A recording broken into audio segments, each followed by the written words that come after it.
एक श्रेष्ठ स्त्री का, एक श्रेष्ठ नारी का सबसे बड़ा कर्तव्य क्या है? एक श्रेष्ठ स्त्री का, एक श्रेष्ठ नारी का सबसे बड़ा कर्तव्य क्या है? एक स्त्री अपने कर्तव्य का निर्वहन कैसे करे, उसका सबसे प्रबल कर्तव्य क्या है? और ये केवल एक रिद्धि के लिए नहीं, माता रिद्धि के समय की बात नहीं, ये हुआ था भगवान दशरथ जी के सामने भी। दशरथ जी के सामने प्रसंग आया, भगवान दशरथ जी महाराज के सामने बहुओं के सम्मुख में आई, तो बहुओं को देखकर दशरथ जी महाराज ने विचार करा कि माता केकई ने तो शीश महल दे दिया है, कौशल्या मैया ने भी सुंदर उपहार दिया है, मुख दिखाई में, माता सुमित्रा जी ने भी बहुत कुछ दिया है, मैं अपनी बहुओं को क्या दूं?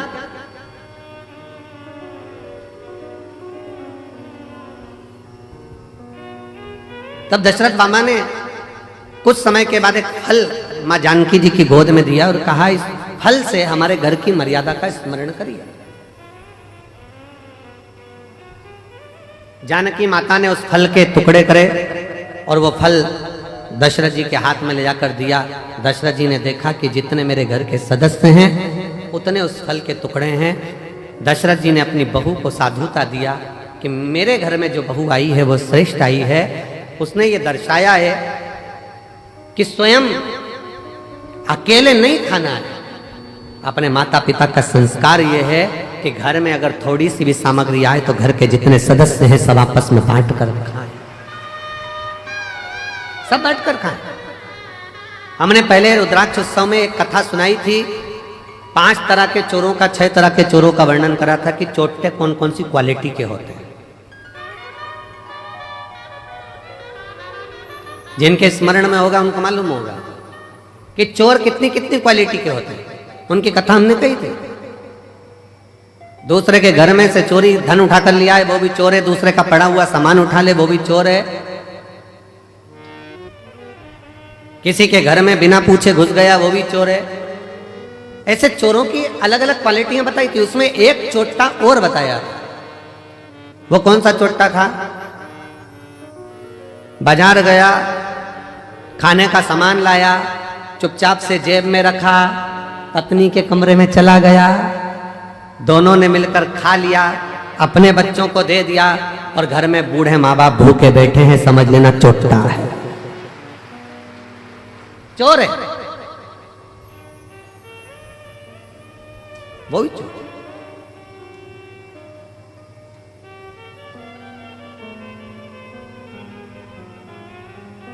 घर में बुजुर्ग माँ बाप बैठे हैं, अगर तुम एक पोहे की पुड़िया, एक समोसे की पुड़िया, एक कुरकुरा का पैकेट, एक वेपर्स का पैकेट तुम अगर लेकर आए हो, एक एक्स्ट्रा लेकर आते, बुजुर्ग माँ बाप को दे देते।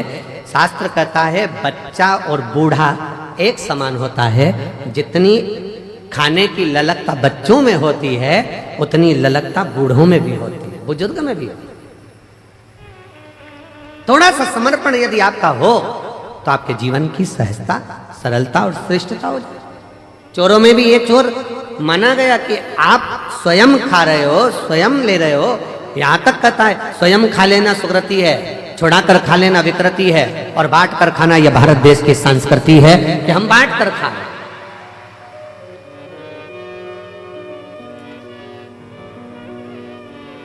जो मिला है उसको श्रेष्ठता में पाओ, जो प्राप्त हुआ है उसको सहजता में लीजिए।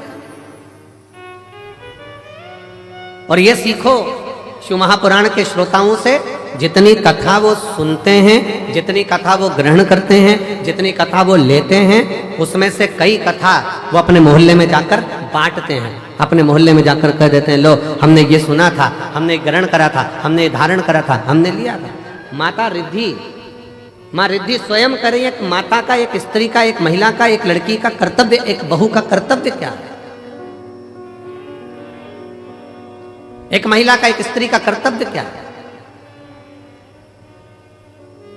पूछा, तुरंत कहा, निवेदन करा मां पार्वती जी ने, एक स्त्री का सबसे बड़ा कर्तव्य है,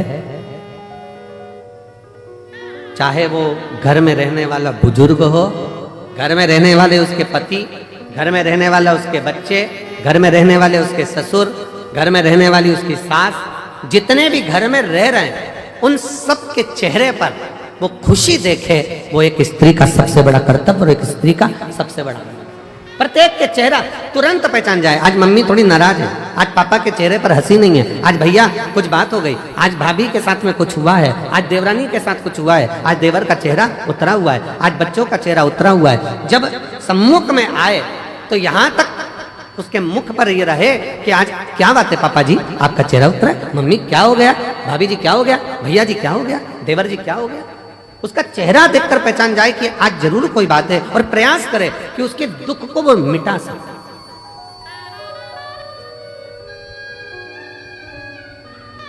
एक बात बहुत अच्छे तरह से कहेंगे, आज के जमाने में भूखे को भोजन कराने वाले ढेर सारे हैं, कम है क्या?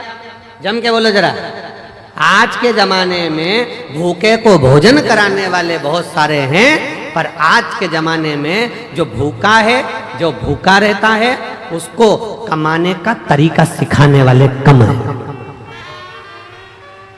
भूखे को भोजन देने वाले बहुत सारे मिलेंगे और कहेंगे हम इनको भोजन करा देंगे, हम इनको लंगर करा देंगे, हम इनको भंडारा करा देंगे, ये भोजन करें, ये भोजन ग्रहण करें। पर अपने भीतर एक बात उतार कर रखिए कि किसी को भोजन करा रहे हो वो आपकी दया है, आपकी श्रेष्ठता है, भगवान की कृपा है, भोलेनाथ की करुणा है। पर उसके साथ एक बात और स्मरण में रखो कि जो बहुत दिनों से भूखा है, रोज कुछ ना कुछ बातें, रोज तकलीफ में, रोज कष्ट में, रोज परेशानी में, तो उसको समझा कर देखो हम कब तक आपको देंगे, हम कब तक आपको प्रदान करेंगे। एक काम करो, अब कुछ काम चालू करो, कोई व्यापार चालू करो, कोई व्यवसाय चालू करो, कोई ऐसा कार्य करो जिससे तुम्हारे जीवन में 2 रोटी रोज की आए और तुम्हें किसी के आगे हाथ फैलाना ना पड़ जाए। शिव महापुराण की कथा कथी है, कुबेरेश्वर धाम पर आने वाला एक एक व्यक्ति, ये एक पत्र है देखिए,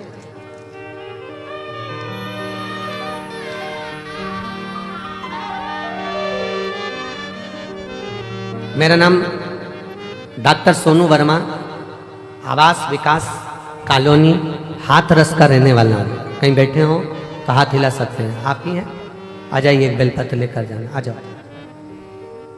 मेरा नाम डॉक्टर सोनू वर्मा, आवास विकास कॉलोनी हाथरस उत्तर प्रदेश का मैं निवासी हूँ। गुरुदेव, मैंने शंकर भगवान का पीछा नहीं छोड़ा। अब जरा ध्यान से सुनना, जितने आस्था चैनल पर रुद्राक्ष महोत्सव को देख रहे हैं, जितने फेसबुक यूट्यूब पर रुद्राक्ष महोत्सव को देख रहे हैं, जितने लाखों की संख्या में इस ग्राउंड में बैठकर कंकर शंकर की धरा पर बैठकर कथा सुन रहा है, और जो मंदिर प्रांगण के अंदर अपना डेरा बनाकर बैठे हैं वो भी ध्यान से सुनना। इसने कथा कितनी सुनी है। गुरुजी,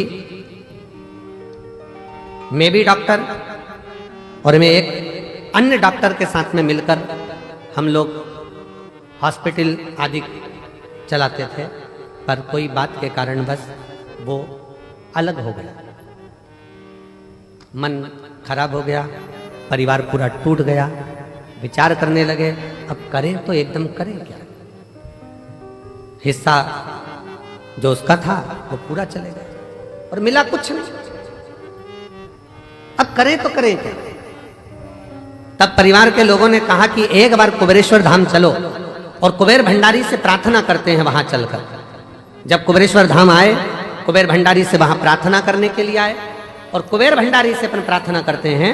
यहाँ आकर बाबा से प्रार्थना करी, कंकर शंकर की पूजन करी कि अब मुझे जो धोखा मिला है कृपा ऐसी कर दो कि मेरा खुद का क्लिनिक हॉस्पिटल चालू हो, खुद का कोई अच्छा कार्य चालू हो। गुरुदेव बाबा से कहकर विनती कर कर नियम लेकर गया कि मैं भी जब तक मेरा खुद का काम चालू नहीं होता मैं कथा के पंडाल में कथा सुनूंगा। पहली कथा कुबेरेश्वर धाम पर रुद्राक्ष महोत्सव की सुनी, दूसरी कथा धाम पर फिर गुरु पूर्णिमा की सुनी, तीसरी कथा मैनपुरी में जाकर सुनी, चौथी कथा कोटा में जाकर सुनी, पांचवी कथा छाता में सुनी, छठी कथा हापुड़ में सुनी, सातवीं कथा फिरोजाबाद में सुनी, आठवीं कथा फरीदाबाद में सुनी, नवीं कथा मेरठ में सुनी, 10वीं कथा प्रयागराज में सुनी और 11वीं कथा आज यहाँ श्रवण कर रहा हूँ। और बाबा ने मेरा सारा काम कर दिया, खुद का चालू कर दिया। मेरा स्वयं का कार्य बाबा ने चालू करा दिया। आज मैं गौरवान्वित हूं और खुश हूं और बाबा को प्रणाम। शिव तत्व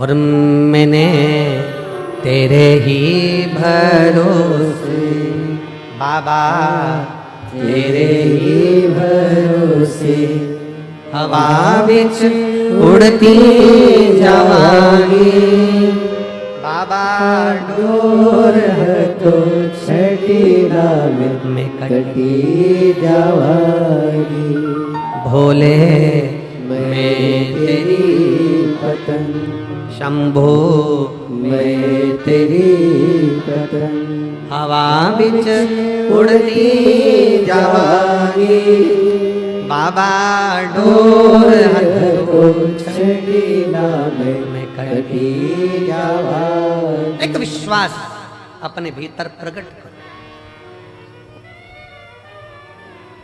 मेरा कुबेर भंडारी, मेरा कुबेरेश्वर महादेव, मेरा कुबेर भंडारी कुबेरेश्वर बाबा जो इस पवित्र भूमि पर कंकर शंकर की धरा पर आता है, विश्राम करता, बाबा का गुणगान करता, प्रदोष आरती का दर्शन, प्रातः बाबा का जल भी चढ़ाना, प्रेम से बाबा से विनय कर कर जाता है। थोड़ा समय लग सकता है पर बाबा ऐसी झोली भरता है कि तुम्हें किसी के आगे हाथ नहीं फैलाने देता, खुद भंडार। हर हर वो स्वयं भरता। आपको किसी के आगे हाथ नहीं फैला। हम फिर कहेंगे भंडारा कराने वाले ढेर मिलेंगे, भोजन कराने वाले ढेर मिलेंगे, भूखे को भोजन खिलाने वाले मिलेंगे, पर भूखे को उसके व्यापार तक लगाने वाले, भूखे को उसके व्यवसाय से जोड़ने वाले नहीं मिलेंगे। नहीं, नहीं। पर शिव शिव, शंकर शंकर, ओगरदानी ओगरदानी। हम आशीष से कह रहे थे कि आशीष, सीहोर में गाड़ियां कम रुकती हैं, भक्त लोग इतने लाखों में आएंगे, कैसे बेचारे भोपाल से यहाँ तक आएंगे, कैसे पहुँचेंगे? सब ट्रेनें भोपाल तक आए।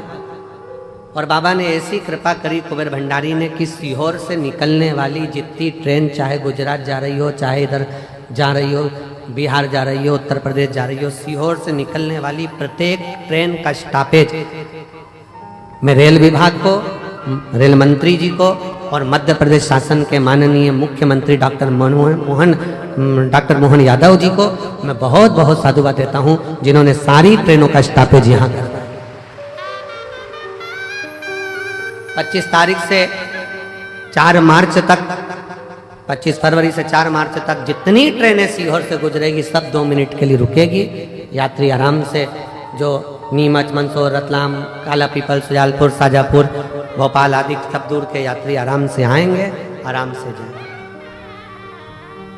मैं माननीय डॉक्टर मोहन यादव जी को, माननीय मुख्यमंत्री जी को, रेल विभाग के सभी अधिकारियों को बहुत बहुत साधुवाद देता हूं, जिन्होंने सीहोर के लिए मेला स्पेशल ट्रेन भी चलाई। कुबेरेश्वर धाम के लिए मेला स्पेशल ट्रेन भी चलाई जाएगी इस शिवरात्रि के पावन। साधुता श्रवण करें। आयो बाबा के धाम पर, बहुत प्रेम से बैठो, अपने बाप के घर, अपने पिता के घर आयो, खूब अलमस्त होकर कथा सुनो। समय मिले 108 बार, सुबह से लेकर रात्रि के बीच में सोने से पहले जब समय मिल जाए 108 बार श्री शिवाय, जम के बोलो जरा, श्री शिवाय नमस्तुभ्यम का जाप करो। ग्राउंड में कहीं कचरा मिल जाए, सामान पड़ा हुआ मिल रहा है, कचरा मिल रहा है, उसको डस्टबिन में डालो, बोरी में इकट्ठा कर कर रख दो। नगर निगम की गाड़ी, नगर पालिका की आएंगी, वो लेकर। थोड़ी व्यवस्था आपको। धाम पर थोड़ा पानी का कमी रहता है, नल फालतू चलते हुए दिख रहा है, नल को बंद कर दो। थोड़ा सा प्रयास, अपन किसी को पानी नहीं पिला सकते तो नल तो बंद कर सकते, थोड़ा सा। कोई व्यर्थ का पानी ढोल रहा है, उसको कह दो कि ये हमारे पिता का घर है, हमारे बाप के घर की दशा हमको मालूम है, यहाँ पानी की स्थिति थोड़ी गड़बड़ रहती। आप लोगों को असुविधा ना हो, पीने के पानी में कोई को तकलीफ ना हो, इसलिए समिति ने पानी की बोतल भले कितने की भी आती हो, पर समिति पानी की बोतल 5 रुपए की काउंटर लगा दिया कि बड़ी वाली बोतल 1-1 लीटर की आराम से 5 रुपए में लो, खुद भी पियो, पड़ोसी को भी पिलाओ। 10-20 बोतल खरीद भी ली, 25 रुपए की, 50 रुपए की 5 बोतल आ भी गई। मान लो 25 रुपए की 5 बोतल खरीद ली, अड़ोसी पड़ोसी ने भी पी लिया, तुमने भी पी लिया और लोगों की तृप्ति भी हो गई। ये कितनी बड़ी कृपा। भोजन करो, भोजन की थाली में लाखों लाखों शिव भक्त हैं जो प्रतिदिन प्रसाद को ग्रहण करते हैं, लाखों। केवल 1 दिन का या 2 दिन का यहाँ भंडारा नहीं है तो रोज का भंडारा बाबा का चलता है। अपनी थाली में झूठा ना छोड़ो, एक अन्न का दाना भी व्यर्थ ना जाए नाली के अंदर, इसका ध्यान रखो। और बाबा से रोज प्रार्थना करो, आई हूं तेरे दरवाजे पर, पूर्ण भरोसा लेकर आई हूं, पूर्ण विश्वास के साथ आई हूं। और कई तो ऐसी है गंगा नहाई और चली आई हूं। पूर्ण भरोसे के साथ, पूर्ण विश्वास के साथ आई हूं और मेरा भरोसा कहता है कि तेरे दरवाजे से खाली नहीं जाऊंगी। अब की बार 7 दिन इस रुद्राक्ष उत्सव में अगर मैं आई हूं, भले 2 दिन, 5 दिन, 7 दिन, जितने दिन के लिए मैं आई हूं, ये मेरा भरोसा कहता है कि प्रदोष के दिन से ये कथा चालू हो रही है। प्रदोष आरती का दर्शन तो आप शाम को आज प्रदोष के दिन करोगे ही। कल शिवरात्रि का भी बाबा का उत्सव, 4 उत्सव बाबा के इस रुद्राक्ष महोत्सव में मूल पड़ते हैं। एक तो प्रदोष का पड़ जाता है, दूसरा शिवरात्रि का पड़ जाता है, तीसरा अमावस्या पड़ जाती है और चौथा फुलेरा दूज पड़ जाता है। अब इन 4 उत्सव में लोगों कहते हैं कि हम कुंभ नहाने जाते हैं तो 4 शाही स्नान, 5 शाही स्नान, 6 शाही स्नान पढ़ते हैं। पर शिव महापुराण की कथा कहती है जब आप रुद्राक्ष उत्सव में आते हो तो 4 शाही स्नान यहाँ भी पड़ जाते हैं। जो दिल से मांगता है उसको मिल जाता है। शिव तत्व है। बस सेवा करो, आयो बाबा के धाम पर जितना बन सके सेवा के तल्लीन रहो। आयो बाबा के धाम पर खूब भगवत का भजन करो।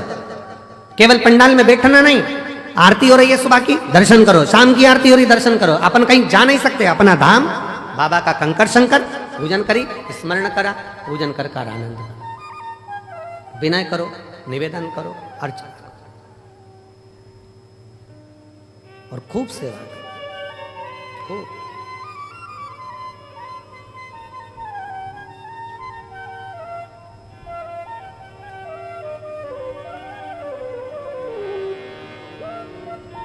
शिव तत्व है, भगवान शंकर की पवित्र कथा, शिव महापुराण की कथा कह रही है।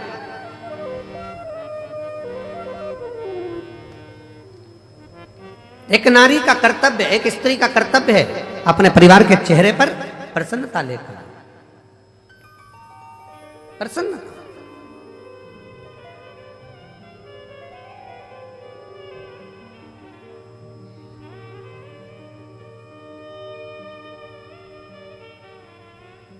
सुना, रिद्धि के मन को भा गया। रिद्धि ने अपने माँ अम्बा जगदम्बा माँ पार्वती जी से विनय कर कर कहा, माँ अब आप बाबा की सेवा करिए, हम आप दोनों के लिए तो श्रेष्ठ है। संपूर्ण जगत के कल्याण के चेहरे पर, संपूर्ण जगत के मुख पर हम प्रसन्नता देखना चाहिए। संपूर्ण भगवान गणेश जी महाराज की धर्मपत्नी रिद्धि सिद्धि को अगर भगवान स्वयं जगत जननी जगदम्बा ने ये कहा कि केवल 1-2 के चेहरे पर नहीं, पूरे परिवार के चेहरे पर प्रसन्नता होना चाहिए। और शंकर भगवान का परिवार कौन? ब्रह्मा ब्रह्म लोक में निवास करते हैं, भगवान विष्णु बैकुंठ लोक में निवास करते हैं, और मृत्यु लोक का कोई देवाधिदेव है, मृत्यु लोक का कोई अधिपति है तो वह देवाधिदेव महादेव। तो आप कौन है? जो पृथ्वी पर जन्म लिया, सर्प पृथ्वी पर जन्म ले रहे हैं, पशु पक्षी पृथ्वी पर जन्म ले रहे हैं, सारे देवता अगर पृथ्वी पर जन्म भी ले रहे हैं तो वो भी भगवान का परिवार ही कहलाएगा। मृत्यु लोक में जिसका जन्म हुआ है, संसार सागर में जो पैदा हुआ है, मृत्यु लोक में जो जन्म लिया है, वो शंकर भगवान का रिश्तेदार, भगवान शंकर का संतान, भगवान शंकर का परिवार वाला, भगवान शंकर के कुटुंब वाले। आप और हम सब शंकर जी के परिवार वाले हैं, इसलिए बड़े अकड़ के रहना चाहिए शिव जी के परिवार वाले। दुनिया के लोगों का काम मंत्री से होता होगा, पर शंकर के भक्त का काम तो महाकाल से होता है। मंत्र से होता है। श्री शिवाय नमस्ते। दुनिया अकड़ के चले, अकड़ के।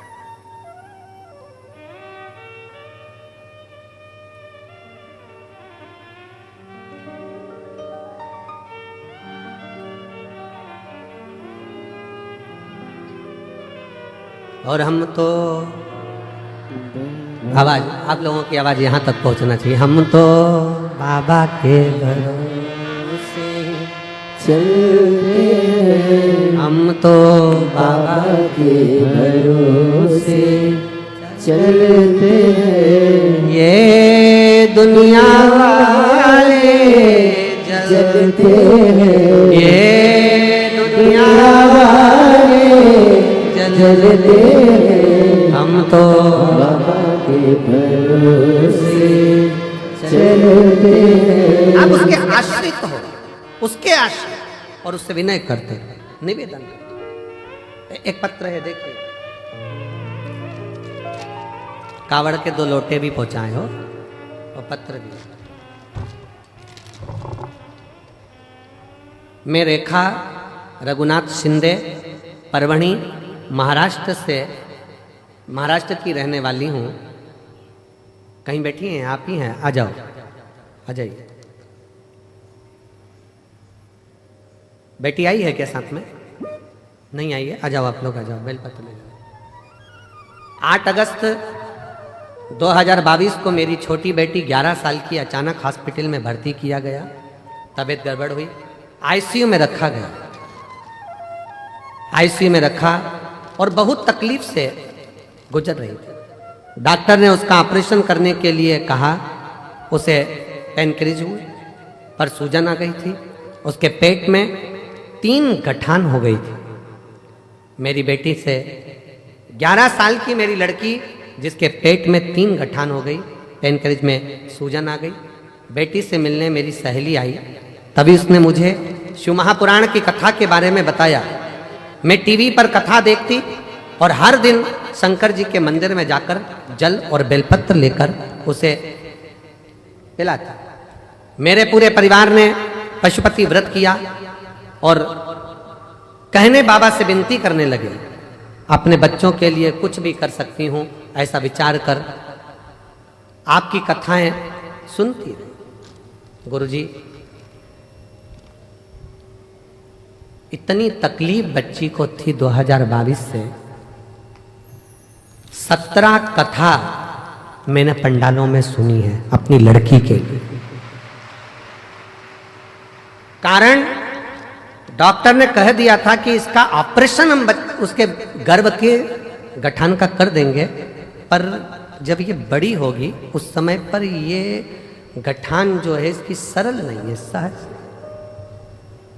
जांचे भी होगी और वो सहज नहीं है।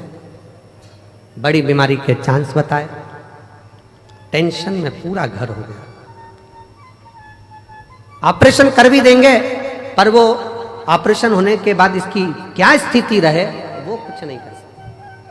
तब 17 कथा पंडाल में जाकर सुनी। कुबरेश्वर धाम रुद्राक्ष महोत्सव में आई, बाबा से विनय करा। बेटी की हालत ठीक नहीं और बाबा से एक ही विनय करा, कुछ भी करो पर मेरी बेटी के पेट की गठान निकल जाए और उसकी सूजन समाप्त हो। जितने डॉक्टर को दिखाते थे वो बताते थे कि ये गठान ठीक नहीं है, ये गलत सूचना देते। और बाबा की ऐसी कृपा हुई, श्रावण के महीने में इसी कुबरेश्वर धाम पर आ गई और रोकर बाबा से प्रार्थना कर कर बाबा के पंडाल में बैठकर कथा सुनती, सुबह शाम की आरती का दर्शन करती, बेटी को लाई, रज लगाती, उसके पेट पर ले जाकर यहाँ से फिर जांच कराई और बाबा की कृपा से एक भी गठान उसके पेट में नहीं रही, सब गल गए। इसलिए मैं बाबा को यहाँ प्रणाम करने के लिए, एक शिव तत्व।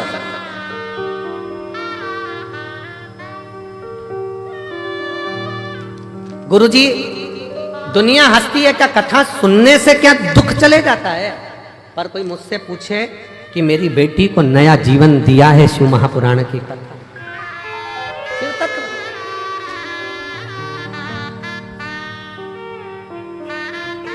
शिव तत्व।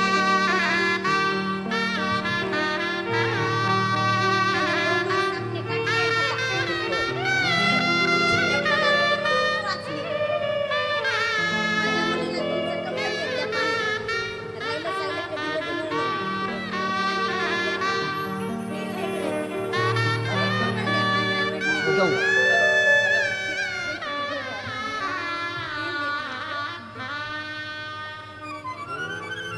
शिव तत्व की प्राप्ति किसको कहते हैं? शंकर की उदारता किसको कहते हैं? शिव तत्व किसको कहते हैं? केवल एक विश्वास। स्वयं तुलसी बाबा ने भी कहा है कि शिव विश्वास है, शंकर पर भरोसा ही मूल। बहुत आस लेकर आए हो आप लोग, बहुत विश्वास के साथ आए। और जितने आ रहे हैं, जितने कुबेरेश्वर बाबा के धाम पर आ रहे हैं, उनसे भी निवेदन, एक भरोसा लेकर कथा कर तत्व ग्रहण करो। भरोसा लेकर। हमसे कई लोग सीहोर के कहते हैं, गुरुजी भीड़ बहुत है, भीड़ होने के कारणवश हम हर साल हम जा नहीं पाते, टीवी पर कथा सुन लेते हैं। हमने कहा दुनिया के लोग अपना अपना नगर, गांव, विदेश छोड़ छोड़ कर कथा के पंडाल में आते हैं। आप तो नज़दीक के हो, अगर आधा किलोमीटर 500 मीटर भी चलने का मौका मिले ना, तो बाबा के पंडाल में बैठकर जहाँ जगह मिल जाए वहाँ बैठकर कथा सुनो। ये जीवन की सिद्ध है। श्रवण करो। दिन में नहीं आ सकते तो रात्रि के समय अपने पति के साथ गाड़ी पर बैठकर आओ और कहो चलो धाम पर जाकर बैठे हुए शिव भक्तों का मुख झूठा कराना है। कंकर शंकर की भूमि पर जाकर हमें भी देखना है एक बार कि रुद्राक्ष महोत्सव में मेरा बाबा क्या लुटाता। हमको भी देखना है कि शंकर क्या दे, क्या प्रदान।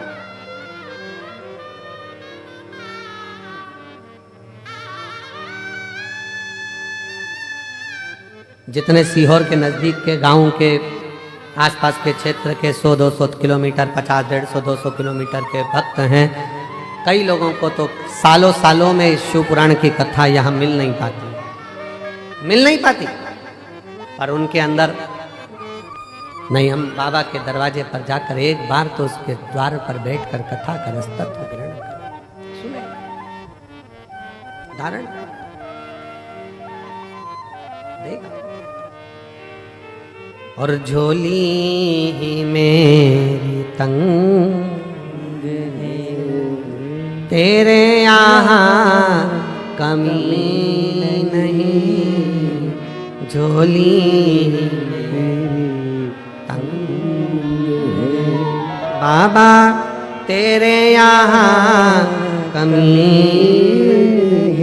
उसके दरवाजे पर जाकर उससे प्रार्थना कर कर, निवेदन कर कर, विनय कर कर हम कुछ प्राप्त कर सकते।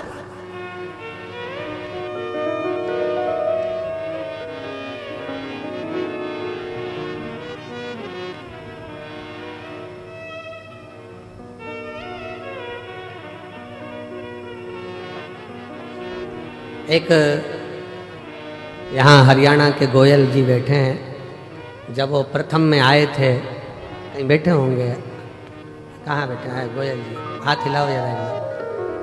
जब प्रथम में आए थे बाबा के दरवाजे, एक बार वापिस आते विराज। जब बाबा धाम पर आए थे प्रथम में, बहुत पहले, लगभग 4 साल पहले, काहे गोयल जी 4-5 साल पहले, 3-4 साल पहले कुछ क्रम में आए। और बहुत सा जीवन में अंदर से कुछ भाव रहता है कार्य के प्रति। कुबेर भंडारी के यहाँ आए, पहले तो अकेले आए उस समय, फिर बाद में सपत्नी बच्चे सेवा करे खूब। कुबेरेश्वर बाबा के भूमि पर सामान उठाया, कचरा उठाया, डाला, सेवा में लग गए। जैसे आज आप लोग ये चादर का तंबू बनाकर रह रहे हो, ऐसे ही श्रवण कर अपनी जीवन को आनंद पाया, भक्ति करी शिव। आज बाबा ने ऐसी कृपा करी कि बहुत अच्छे से कार्य चला, और बहुत अच्छे से चलते चलते अब ये स्थिति है कि आने वाले समय में विदेशों में भी इनका कार्य प्रारंभ हो रहा है। ये शिव तत्व, शिव तत्व है।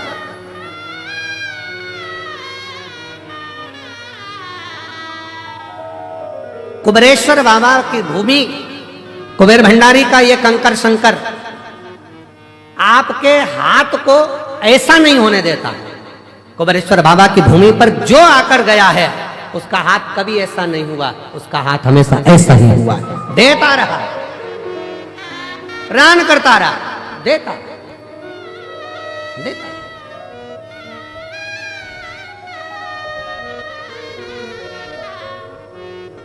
बस दिल से विश्वास के साथ उसको भजो, विश्वास के साथ। एक भरोसे के साथ, एक विश्वास के साथ, एक दृढ़ता के साथ आप शंकर का भजन करो। अपने भीतर का अहम, अपने भीतर का अहंकार, अपने भीतर का काम, अपने भीतर की आसक्ति, अपने भीतर की तृष्णा, अपने भीतर का लोभ, अपने भीतर की वासना, इन सबको त्याग दीजिए, सब छोड़।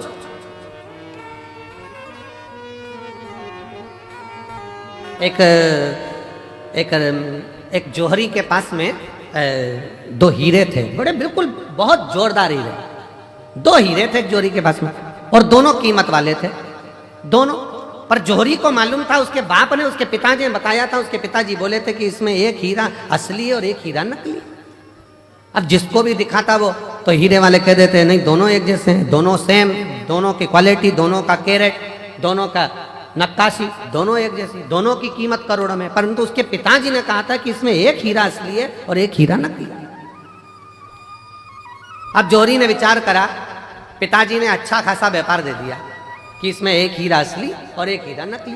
अब जौहरी क्या करता, अलग अलग नगर में जाता, प्रदेश में जाता, और प्रदेश में जाकर आवाज लगाता वहां के राजा को, महाराज मैं उस नगर का जौहरी हूं, मेरे पास में दो हीरे हैं, अगर तुम्हारे नगर में कोई जौहरी हो तो बता दे इसमें असली कौन सा, नकली कौन सा।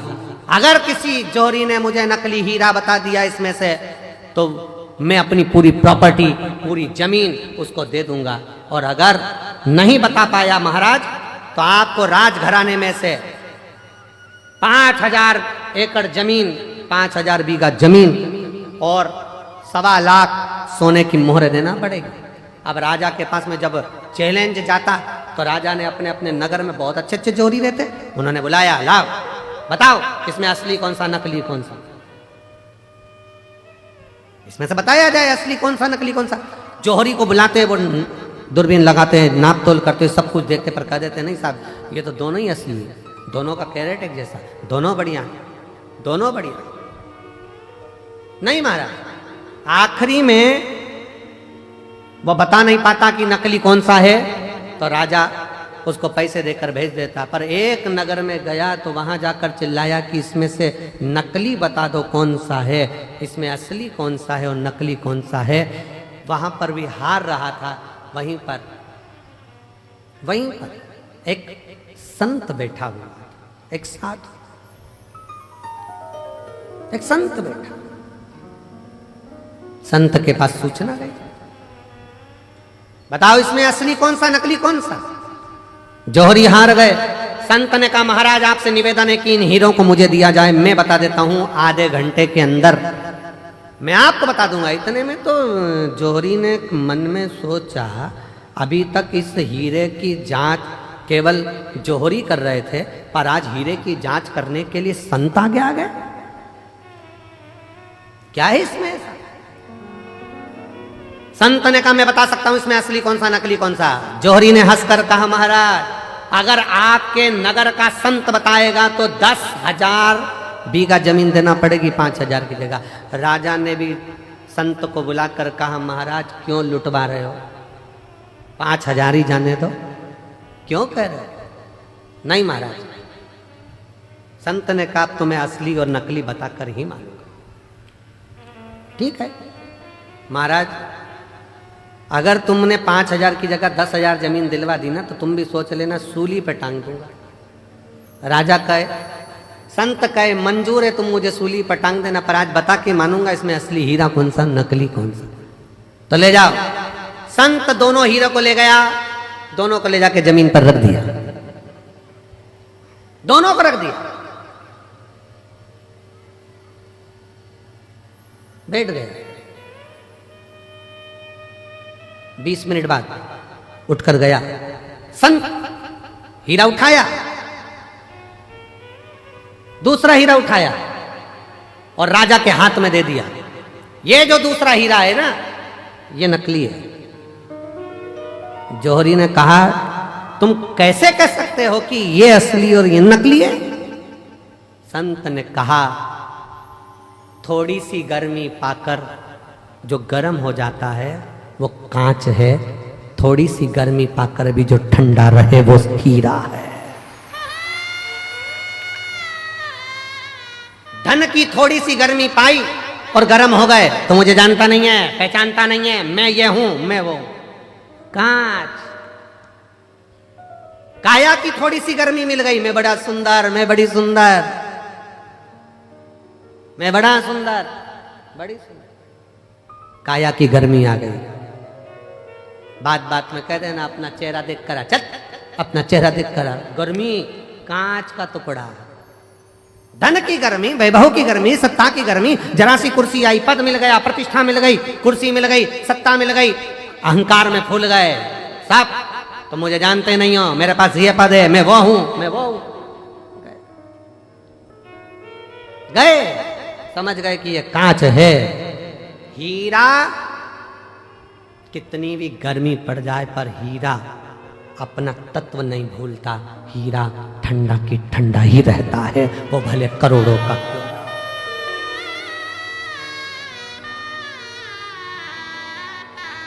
हीरा हीरा है, वो करोड़ों का है तो भी नहीं कहता मैं कितने का हूं।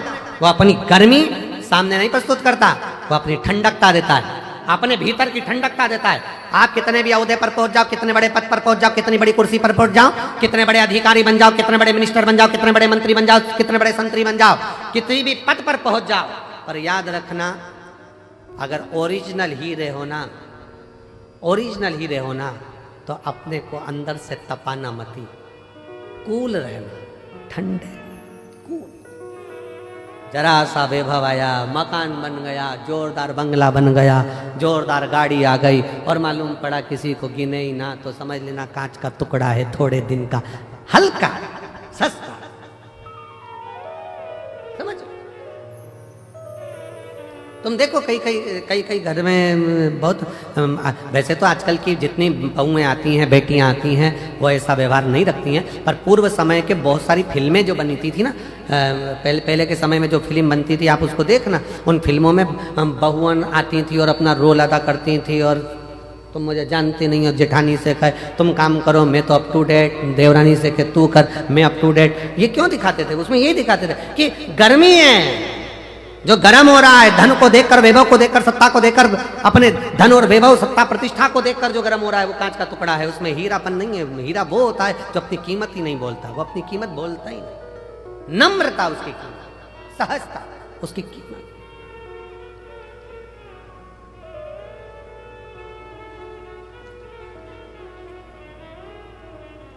उसकी एक ही कीमत है, वो सहजता, उसकी सरलता।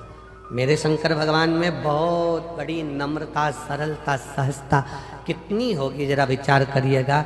दुनिया के लोग अमृत पी रहे हैं उनके सामने और उनको विष का कटोरा रख दिया गया, विष का कटोरा। ये मेरी जीजियों, एक बात बताएं आपको, बहुत सावधानी से सुनना, बहुत सावधानी से। तुम्हारे घर में शादी है ना, और शादी में सारे वीआईपी आए हैं ना, उन वीआईपीओं के लिए अलग से व्यवस्था है और तुम्हारे लिए एक साधारण सी व्यवस्था है। साधारण, बहुत समझना, बहुत। पर उसमें एक चीज देखना जरूर, वीआईपी है वो भी वही भोजन कर रहा है जो साधारण व्यक्ति कर रहा है, साधारण भी वही कर रहा है जो वीआईपी कर रहा है। तो समझ लेना कि थोड़ी सी सहजता रखिए। भोजन में कोई बढ़ोतरी, कोई घटोतरी नहीं, कोई बढ़ोतरी, कोई घटोतरी।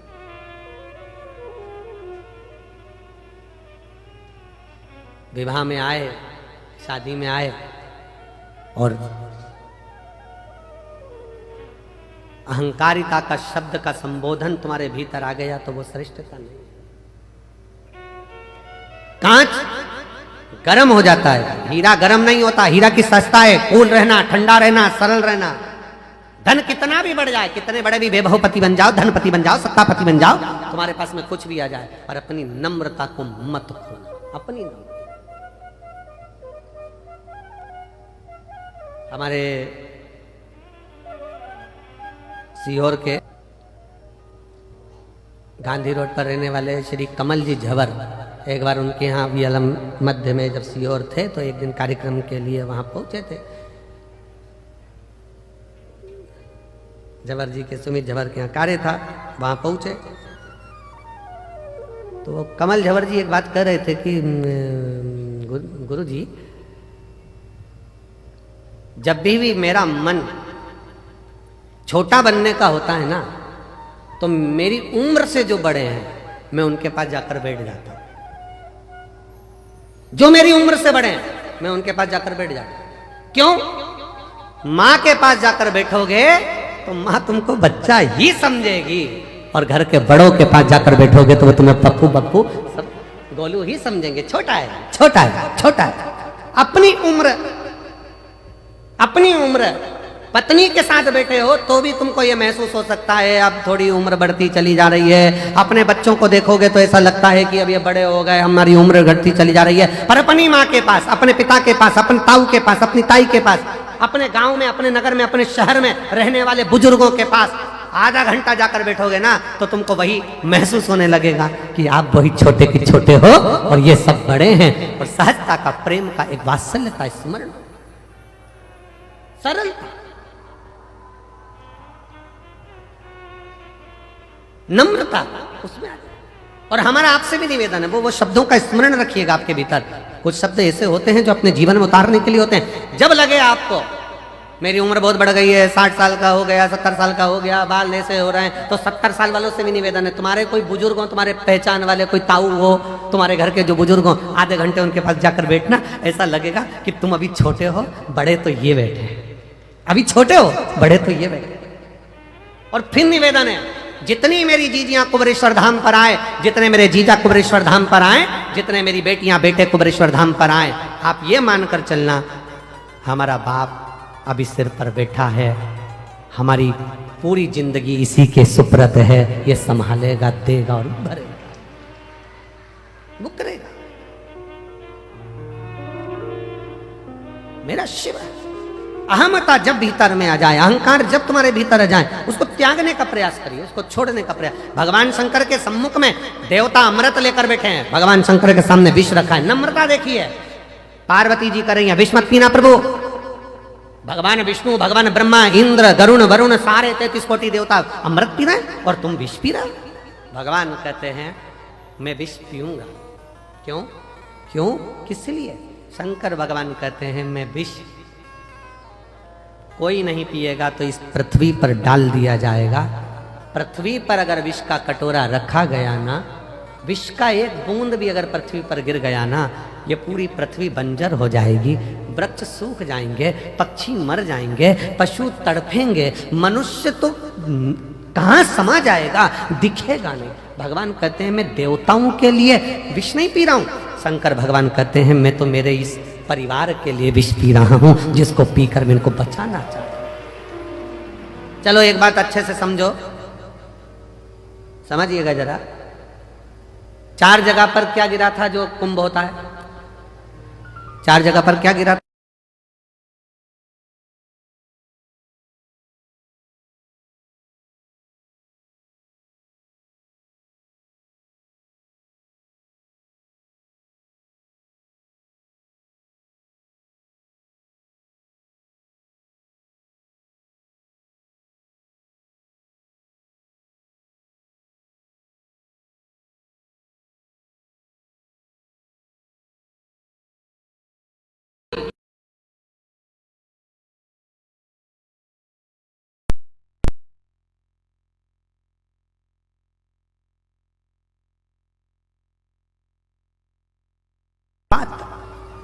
तो मां पार्वती जी देख रही हैं। शंकर भगवान ने पार्वती से कहा पार्वती तू अपनी 64 योगनियां प्रकट कर ले। 64 योग। पार्वती जी ने पूछा क्यों? मैं 64 योगनी का रूप धारण क्यों करूं? पार्वती तुम 64 योगनियां प्रकट कर ले। क्यों?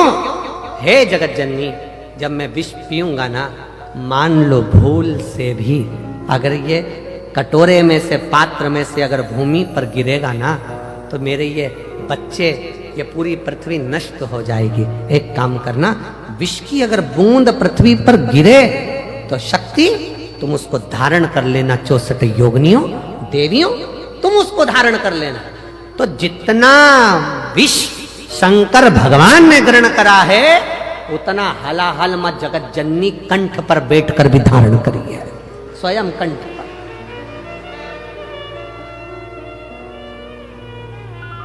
मां जगत जननी स्वयं बैठी।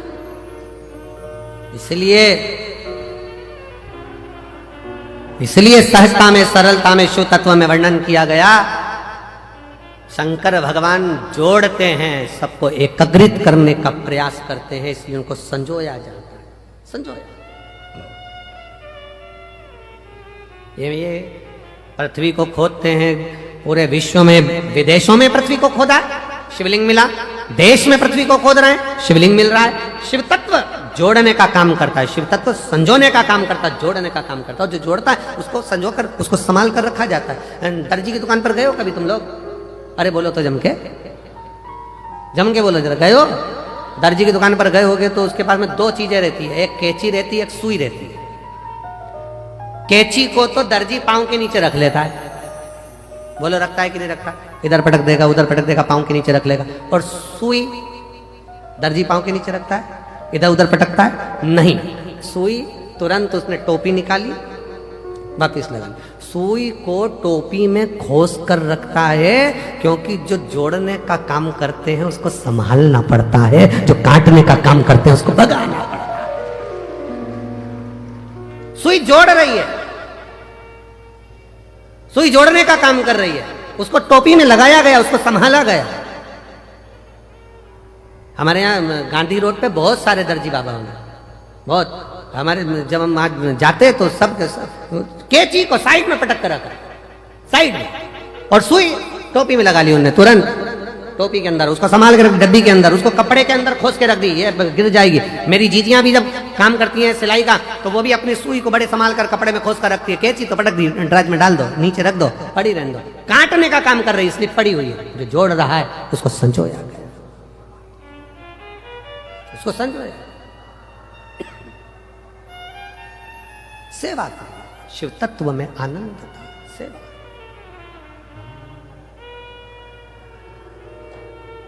देवा महादेवा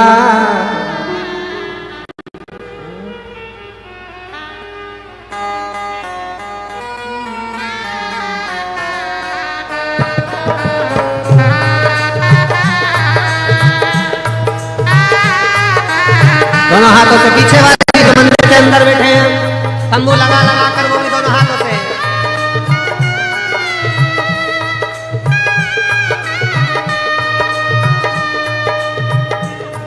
ओ देवा महादेवा, ओ देवा महादेवा, ओ देवा महादेवा, ओ देवा महादेवा। सारी उम्र करूं तेरी सेवा, बाबा जी मेरी लाज रखना, बाबा जी मेरी लाज रखना, बाबा जी मेरी लाज रखना, भोले जी मेरी लाज रखना। ओ देवा महादेवा, ओ देवा महादेवा, ओ देवा महादेवा, ओ देवा महादेवा। ओ सारी उम्र करूं तेरी सेवा, भोले जी मेरी लाज रखना, भोले जी मेरी लाज रखना, बाबा जी मेरी लाज रखना, भोले जी मेरी लाज रखना।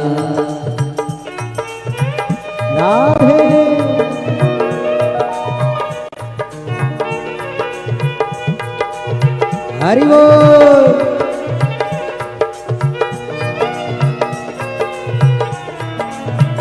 यार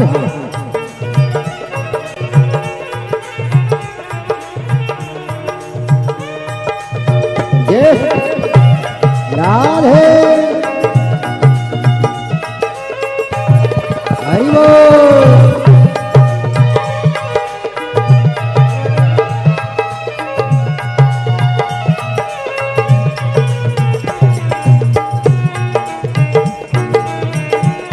राधे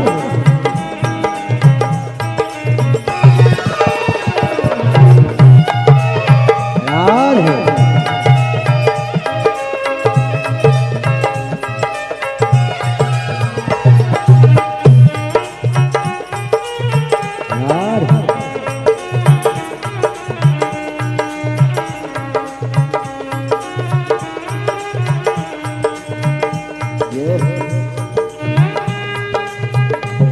हरि बोल।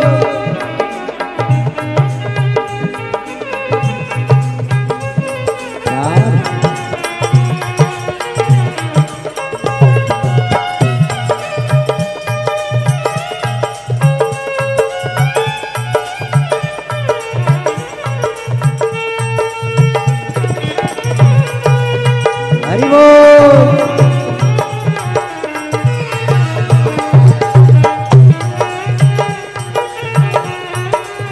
राधे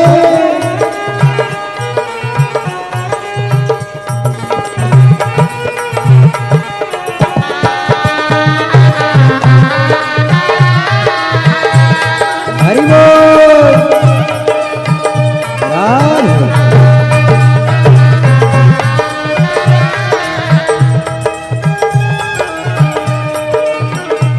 तेरी जटा में गंगा विराजे, तेरी जटा में गंगा विराजे, तेरी जटा में गंगा विराजे, तेरी जटा में गंगा विराजे।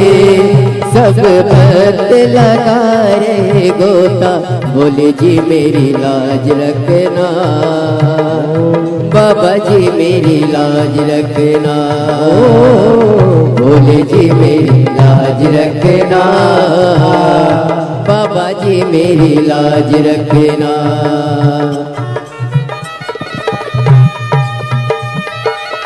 राधे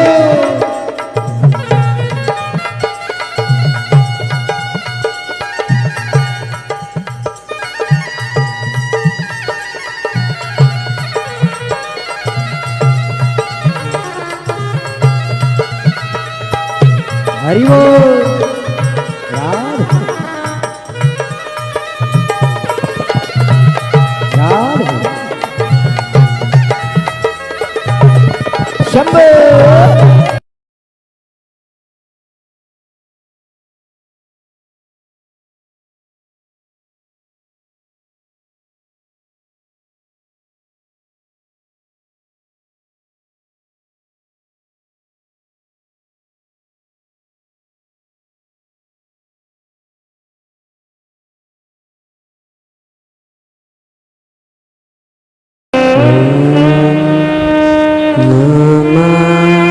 शिवाय ओम नमः शिवाय।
बजाओ भोलानाथ डमरू धीमा बजाओ, धीमा बजाओ भोलानाथ डमरू धीमा बजाओ, धीमा बजाओ भोला धीमा बजाओ, धीमा बजाओ भोला धीमा बजाओ, ओ धीमा बजाओ भोला धीमा बजाओ, धीमा बजाओ भोला धीमा बजाओ, अरे धीमा बजाओ भोलानाथ डमरू धीमा बजाओ, धीमा बजाओ भोलानाथ ताली से बजते हुए धीमा बजाओ।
धुन सुन के ब्रह्मा जी आए, डमरू की धुन सुन के ब्रह्मा जी आए, ब्रह्मा जी आए संग ब्रह्मणी को लाए, ब्रह्मा जी आए संग ब्रह्मणी को लाए, ब्रह्मा जी आए संग ब्रह्मणी को लाए, ब्रह्मा जी आए संग ब्रह्मणी को लाए, अरे धीमा बजाओ भोलानाथ धीमा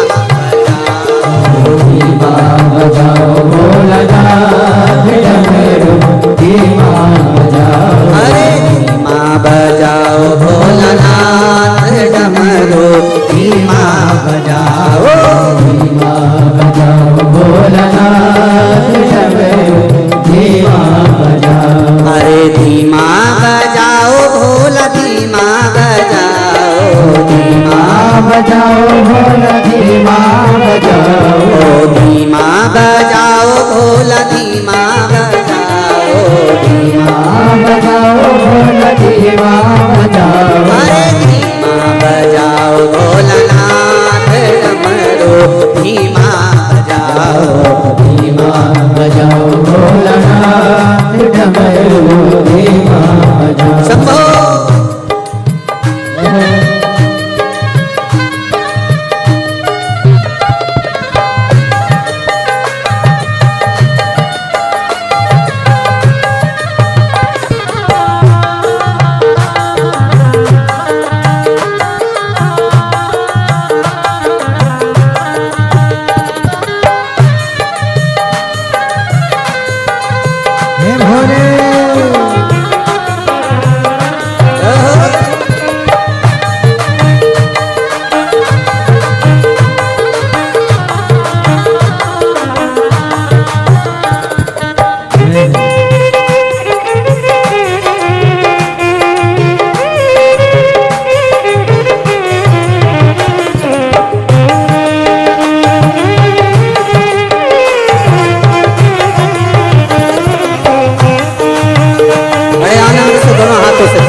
धुन सुन के राम जी आए, डमरू की धुन सुन के राम जी आए, और राम जी आए संग सीता को लाए, राम जी आए संग सीता को लाए, ओ राम जी आए संग सीता को लाए, राम जी आए संग सीता को लाए। अरे धीमा बजाओ भोलानाथ डमरू, धीमा बजाओ, धीमा बजाओ, भोलानाथ डमरू धीमा बजाओ, अरे धीमा बजाओ भोलानाथ डमरू, धीमा बजाओ, धीमा बजाओ भोलानाथ। भोलानाथ डमरू धीमा बजाओ।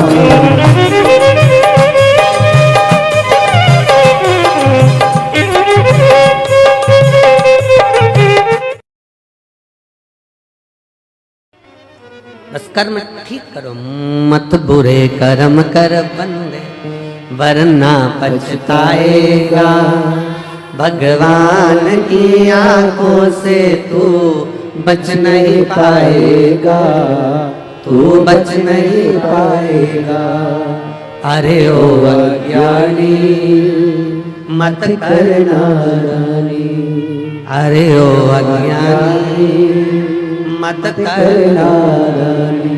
तेरे कर्म का फल भी तू ही पाएगा, जैसा किया तूने तेरे आगे आएगा।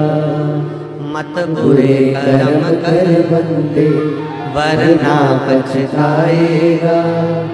भगवान की आंखों से तू बच नहीं पाएगा, तू बच नहीं पाएगा।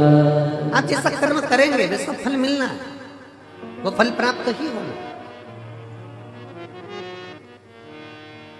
आप बस श्रेष्ठ कर्म की ओर अग्रणी तो हो।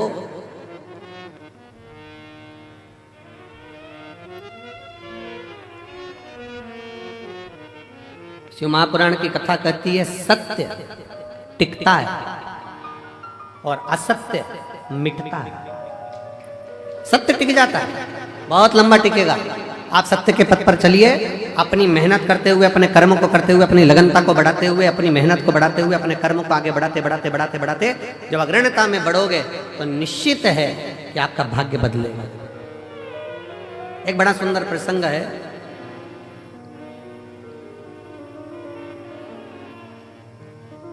माँ जगज्जननी जगदम्बा अम्बा माँ पार्वती जी बैठी हुई,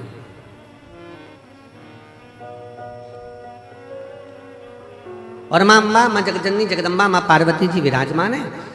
और उसी समय पर माँ पार्वती जी के पास में दोनों बहुएं, रिद्धि और दूसरी सिद्धि, दोनों आई।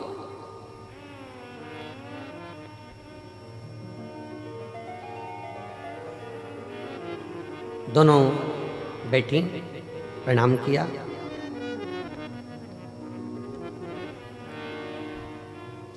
पार्वती जी ने आज रिद्धि सिद्धि दोनों को कहा कि मेरा फर्ज था, मैंने वो अदा कर दिया। विवाह करा बच्चों का, और बच्चों का विवाह कर कर बच्चे का मंगल विवाह हो गया। आप बहुएं घर में आ गई। अब ये मेरा फर्ज पूर्ण हो गया।